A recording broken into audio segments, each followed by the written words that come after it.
Ica, hadir, Debbie, hadir, Dila, hadir, Dika, hadir. alhamdulillah semuanya. Kita memasuki pembelajaran pada hari ini yaitu tentang Al-Quran dan hadis. Di sini sudah mengertikan Al-Quran itu sudah tahu kan? Al-Quran itu kalam Allah, yaitu segala perkataan Allah yang diturunkan kepada Nabi Muhammad Sallallahu Alaihi Wasallam melalui perantara malaikat Jibril. Nah, bahasanya itu yaitu bahasa Arab. Berhubung itu diturunkannya di Arab, yaitu di Mekah atau di Madinah.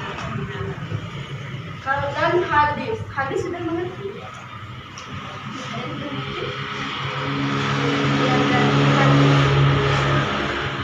Hadis itu yang pertama itu segala perkataan yang disampaikan oleh Nabi Muhammad SAW, baik itu perkataan ataupun tingkah laku.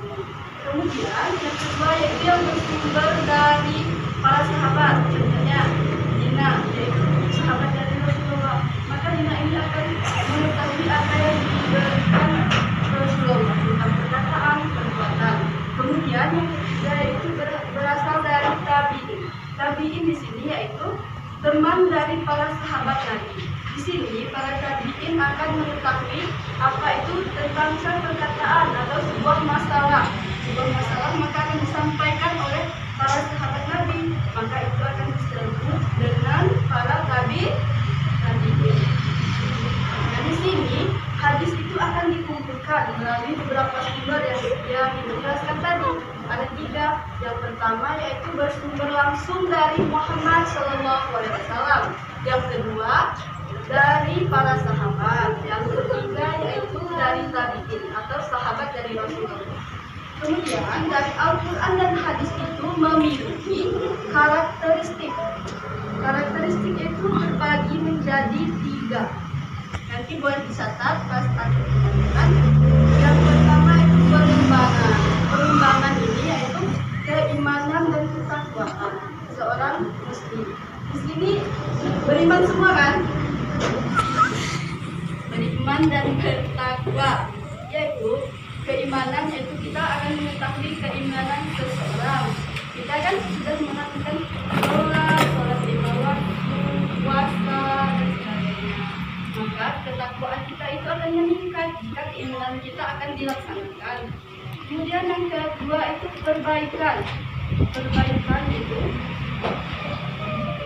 Perbaikan di sini melalui perbaikan tingkah laku kita.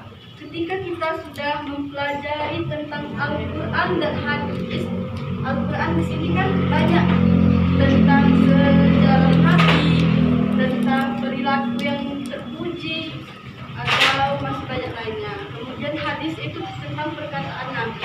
Di sini kita akan perbaikan, yaitu perbaikan dari tingkah laku. Misalnya sebelum kita mengetahui di dalam Al-Quran itu ada sikap terpuji, kita masih berperilaku jahil kan seperti kita. Tapi setelah kita mempelajari Al-Quran, maka perilaku kita akan berubah. Di sini berubahnya gimana, Bu?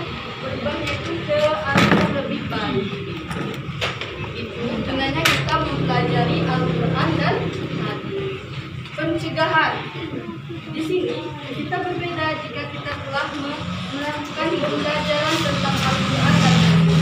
Kenapa kita dekatkan dengan pelajari agama, yaitu tentunya tentang Al-Quran dan hadis. Di sini kita akan mencegah itu hal-hal negatif. Misalnya kita kan sudah tahu berbuat dosa itu seperti maling. Maling itu tidak berjumlah besar. Misalnya bisa dengan maling pena itu sudah termasuk dosa ya. Maling pena atau jajannya 3.000 terus ngakunya 2.000. Kemudian faktor yang mempengaruhi proses belajar. Nah di sini di Al-Quran dan hadis itu ada belajar, yaitu perubahan. Di sini kita melakukan belajar itu untuk apa coba? Untuk perubahan ke depannya kan? semoga kita lebih baik. Makanya kita melalui jenjang SD, SMP, dan SMA. Semua yang kita lakukan dalam belajar itu agar kita mendapatkan perubahan yang lebih baik. Terutama itu dalam agama. Karena kenapa? Jika kita sudah paham dengan Al-Quran dan hadis, otomatis agama kita itu akan baik. Di sini kita tidak melihat dari segi usia atau sekolahnya. Misalnya Dina sekarang SMP kan, ada kakak kelasnya SMA. Di sini kita tidak bisa lihat ketakwaan seseorang itu. Oh, anak SMA lebih baik, kan? SMP lebih baik. Kita nggak boleh begitu. Kita lihat misalnya Dina ini sudah sholat 5 waktu, sedangkan temannya yang SMA itu masih bolong-bolong kan. Kita harus belajar sejak dini tentang Al-Quran dan hadis. Di sana sudah dijelaskan semua tentang kehidupan sehari-hari dan sebagainya. Kemudian perubahan pokok. Perubahan itu sama dengan kita memperbaiki. Perubahan pokok itu kurun waktunya tuh cukup lama. Misalnya kita sudah mengetahui tentang di dalam Al-Quran itu dan hadis ada tentang berpuasa. Nah, kita itu sudah mempelajari dan lama-kelamaan kita akan berubah menjadi lebih baik. Karena kenapa? Tujuan dari Al-Quran dan hadis ini adalah merubahkan kita untuk lebih baik dan bertakwa, seperti mematuhi perkataan orang tua dan bersikap lebih sopan kepada orang yang lebih dewasa dari kita. Kemudian yang ketiga itu perubahan yang diusahakan. Di sini kurun waktunya itu tidak menentu, bisa jadi cukup cepat ya. Misalnya di sini hari ini kita mempelajari hadis tentang puasa.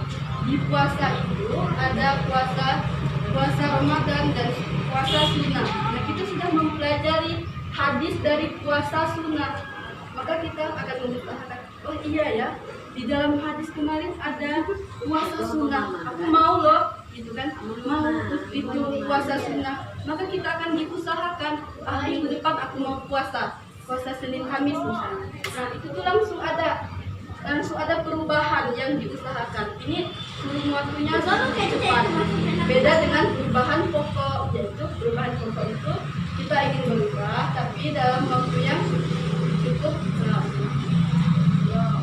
Nah, di sini Al-Quran nanti Ibu akan bagikan kelompoknya berdua saja ya. Di sini Ibu akan menanyakan pengertian Al-Quran menurut yang dijelaskan tadi. Pengertian Al-Quran misalnya Al-Quran itu, ingat ya, Al-Quran itu yang diturunkan dari Allah, ya, yang diturunkan dari Allah kepada Nabi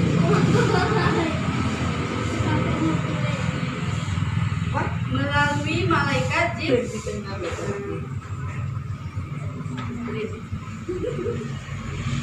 Masih ada yang ingin ditanyakan? Al-Quran itu ialah kalam Allah. Kalam Allah itu apa? Kalam itu yaitu perkataan. Kalam itu perkataan dan Allah yaitu yang dimaksud perkataan dari Allah. Itu diturunkan kepada Nabi Muhammad. Coba kelompok yang ingin jawab.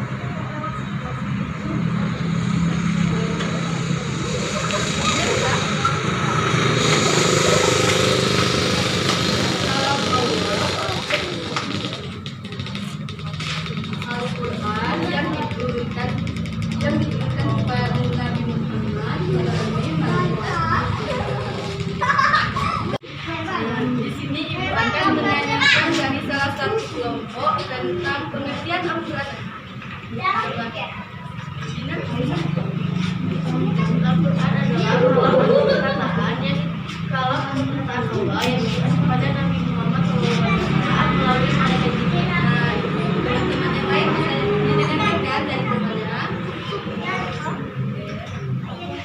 Untuk minggu depan Ibu akan memberikan tugas yang terakhir, yaitu Ibu akan memberikan tugas tentang hadis, yaitu pengertian dari hadis. Berhubung waktunya sudah cukup, Ibu akan beri tugas ini dan dan dikumpulkan minggu depan. Baik, sebelum kita mengakhiri pembelajaran, kita akan berdoa mulai.